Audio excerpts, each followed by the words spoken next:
about the algorithmic governance. And one of the areas why I think inspired me for this topic is that I think at some point when I was doing my master's research, I Googled something online. And the results I found online on my phone did not match what I actually got on my computer. So I was like, what happened? I think I'm Googling the same things, but something is not adding up. So, okay. So we know AI has actually risen up to most of the computational things, computational aspects of life. And most things are actually going around machine learning and everything. And in AI, there are actually cultural aspects that actually comes with AI, the ethics part of it, and also the political aspects part of it. In dictatorial governments, for instance, let me say by chance China, if you are advocating for government change and you may not be able to get your search results online. If you're in France, for instance, you are a Nazi person, for instance, you may be able to, your search results may not be able to appear. So these are the cultural forces actually I'm trying to advocate for right now. And at the same time, how can this algorithm be used for social good? How can they be used to promote the SDGs that you currently have? How can they be used to advocate for healthcare, proper journalism, proper maybe market-driven initiatives? So these are other aspects that we're actually trying to look at in terms of the big data aspects, in terms of the data. Much of it, I think, was spoken by Ruha Benjamin yesterday in terms of the ethics, the social, cultural aspects that they come with. You get in an instance where in such results, there are things that appear. We need to know what are the metrics, who is being included in these new algorithms, who is being excluded in this form of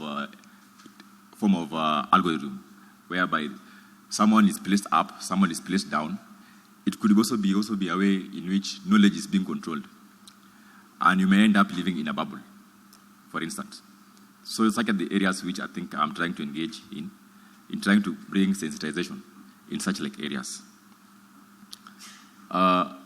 Again, if you look at the social, it may basically, algorithms is actually controlling us. Nowadays, I even get suggestions of friends in Facebook.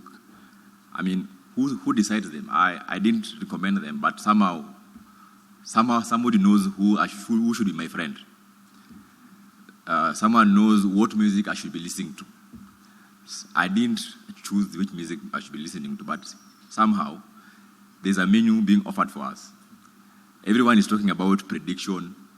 We are being given even menus to choose from. It means this person is already predicted for you your life.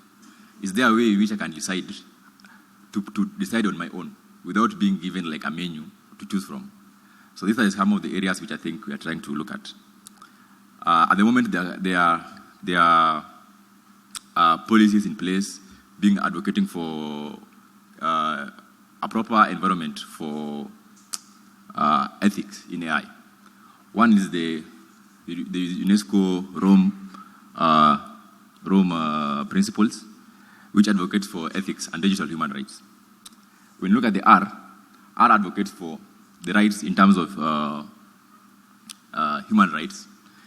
Can we have algorithms that respect human rights? They are able to give us a freedom to be able to decide among ourselves.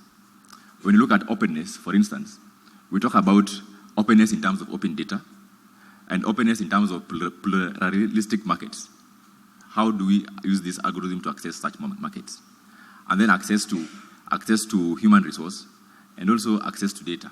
Some of the areas which I think may be able to have a control environment. I placed this other slide, this one here, in terms of it's called FAIR data principles. FAIR means findable, accessible, interoperable, and reusable data. Can we have a way in which this data can be reused in a way that brings sanity out of this